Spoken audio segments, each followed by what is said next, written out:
Welcome back friends. अब हम इस चैनल पे एक ऑप्शन की सीरीज स्टार्ट करने जा रहे हैं। देखो होता क्या है, जब भी कोई स्टॉक मार्केट में नया नया बिगनर आता है ट्रेडिंग करने के लिए, तो उसको एफएनओ जो है वो बहुत अपनी तरफ खींचती है। क्यों? क्योंकि फ्यूचर ऑप्शन में क्या होता है, एक एक दिन में पैसा डबल ट्रिपल हो जाता है, तो इसलिए बहुत लिक्विडेटिव लगता है। लेकिन एक्चुअल में फैक्ट क्या है कि उसमें लॉस भी बहुत ज़्यादा होते हैं। और सेबी की रिपोर्ट है कि 90% जो ट्रेडर्स हैं वो पैसा लूज करते हैं। ठीक है। मैंने जब अपनी जर्नी स्टार्ट की थी तो यूट्यूब से काफ़ी कुछ सीखा था। यूट्यूब पे आपको हज़ारों तरह की स्ट्रेटजीज मिल जाएंगी। तो 2 साल मैंने यूट्यूब से स्टडी कर करके काफ़ी ट्रेडिंग की, लॉस भी हुआ, प्रॉफिट भी हुआ। लेकिन पिछले 1 साल से जो मैं स्ट्रेटजी यूज़ कर रहा हूँ पर्सनली, तो मुझे वो काफ़ी अच्छी लगी। अब देखो होता क्या है कि यूट्यूब पे वैसे तो बहुत स्ट्रेटजीज मिल जाएंगी। आप किसी भी वीडियो को जाके देख लो, किसी भी स्ट्रेटजी को जाके देख लो। वो क्या करते हैं, आपको बैक टेस्ट कराते हैं, बैक टेस्ट के रिजल्ट दिखाते हैं कि देखो पीछे जो मार्केट में जो भी मूव आया हमारी स्ट्रेटजी के अकॉर्डिंग कितना प्रॉफिट होता है। लेकिन आप ये समझो कि बैक टेस्ट में क्या होता है, हमें पहले से पता है। आज की डेट में बैक टेस्ट करेंगे तो पहले से पता है कि मार्केट किधर मूव हुई।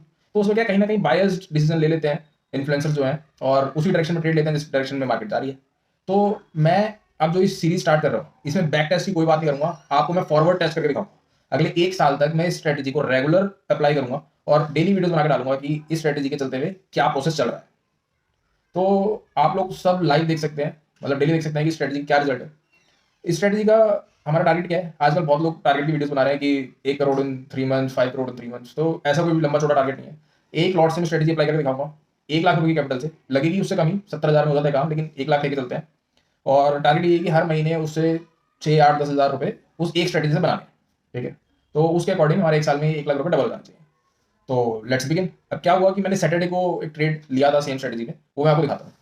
देखो ये क्या है, कोई इंट्राडे ट्रेड नहीं है। ठीक है। तो इसमें हमें रेगुलर एडजस्टमेंट्स नहीं करनी। कुछ फिक्स रूल्स हैं मेरे, जो मैं आपको भी बोल के नहीं समझाऊंगा, बल्कि जब जैसे जैसे मार्केट चलेगी तो उसमें आपको करके दिखाऊंगा। तो सैटरडे को मैंने ट्रेड लिया था, वो मैं अभी आपको स्क्रीन पर दिखाता हूँ।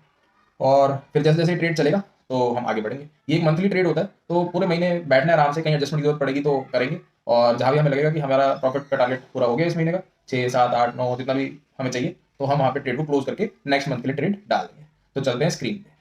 तो गाइज़ मैंने ये ऑप्स्टा की वेबसाइट खोल ली है, जिसमें मैंने ट्रेड सेव कर लिया था जो सैटरडे को लिया है। एक्चुअल में मैंने लिया है, मैं आपको दिखा दूंगा अपने ऐप में भी।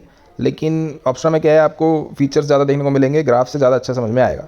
तो मार्केट क्लोज हुई 48,071 पे बैंक निफ्टी। और ये ट्रेड मैंने लिया था जब बैंक निफ्टी 47,700 के आसपास चल रही थी, मार्केट बुलिश थी। तो मैंने ऊपर 48,000 के कॉल और पुट बेच दिए। 25 जनवरी के बेचे हैं, ध्यान दीजिएगा, नेक्स्ट मंथ की लास्ट एक्सपायरी के बेचे हैं। करंट मंथ की भी बेच सकता था, लेकिन सिर्फ 15 दिन रह गए थे तो ज़्यादा प्रीमियम बचे नहीं थे। तो जब भी आप ट्रेड लेंगे नेक्स्ट मंथ की एक्सपायरी के लेंगे। ठीक है। तो मैंने दोनों सेल कर दिए और जो हेजेस बनते थे वो बाय कर लिए। ठीक है। अब अगर देखें तो मार्केट क्लोज हुई 48,71 पर।